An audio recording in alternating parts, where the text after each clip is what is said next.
Tashdile, this is Sakina Bhatt and welcome to Tibet This Week, a weekly feature in English about this week's news on Tibet, His Holiness the Dalai Lama and Central Tibetan Administration. Let's look at the headlines first.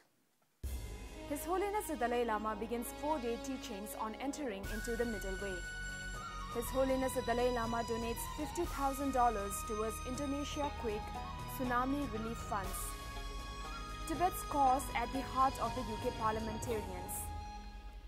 Tibet highlighted at the recently concluded 39th UN Human Rights Council session. CTA celebrates Gandhi Jayanti by launching Swachh Bharat movement. His Holiness the Dalai Lama began his first day of teachings on the discourse of Chandra Kirti's entering into the middle way as per requested by the Taiwanese Buddhist at Tsuglakhang in Dharamsala on Wednesday this week.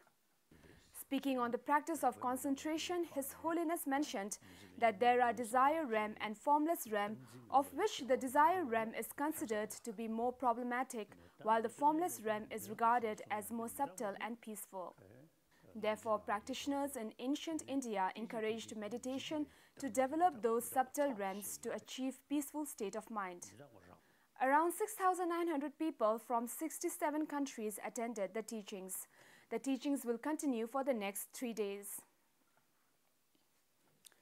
His Holiness the Dalai Lama donated $50,000 to aid the relief efforts of Indonesia quake tsunami on Sunday this week.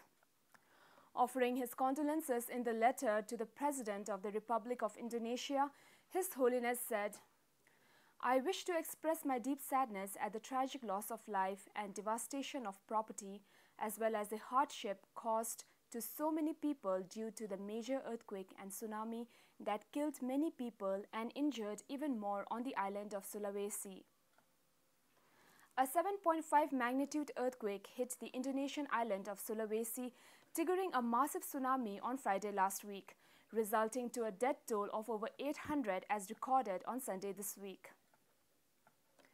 3 members of the UK Parliament delegation consisting Timothy Lofton, MP Conservative Party, Christopher Law, MP Scottish National Party, and Kerry McCarthy, MP Labour Party, visited Dharamsala on Wednesday last week.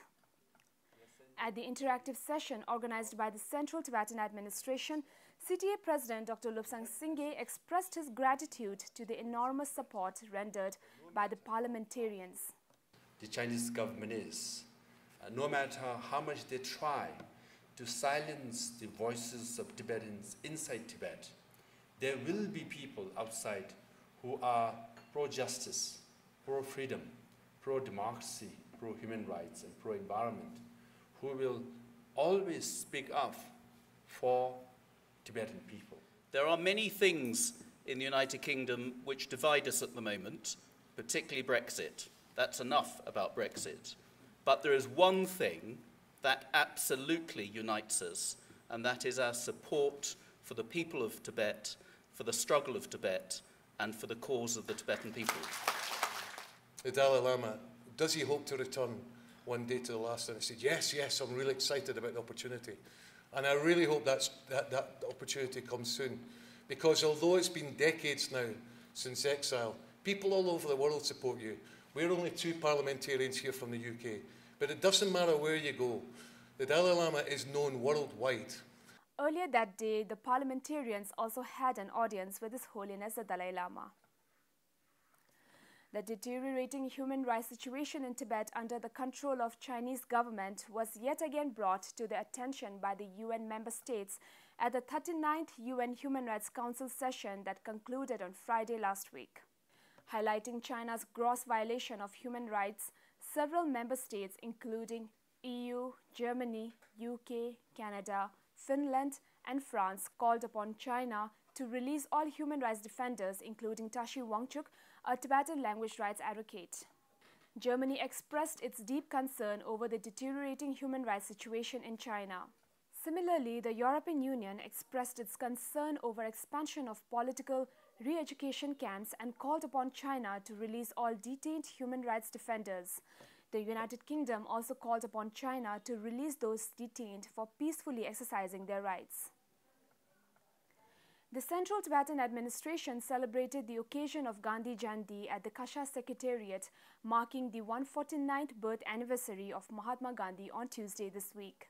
The day also recognizes as the International Non-Violence Day as per the historic resolution passed by the UN General Assembly commemorating 2nd October as the International Non-Violence Day.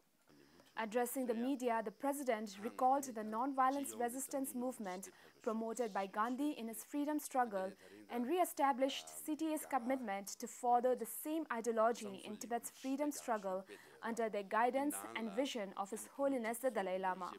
To honor the occasion, Dr. Lobsang Singye also announced CTA's initiative towards Clean India, as this year is also marked as the year to thank India for the generous support to the Tibetans in exile.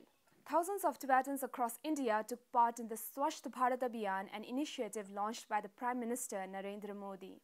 Tibetans young and old in Tibetan settlements across India, from Jammu and Kashmir to Karnataka, from Arunachal Pradesh to New Delhi, led a day-long Clean India movement.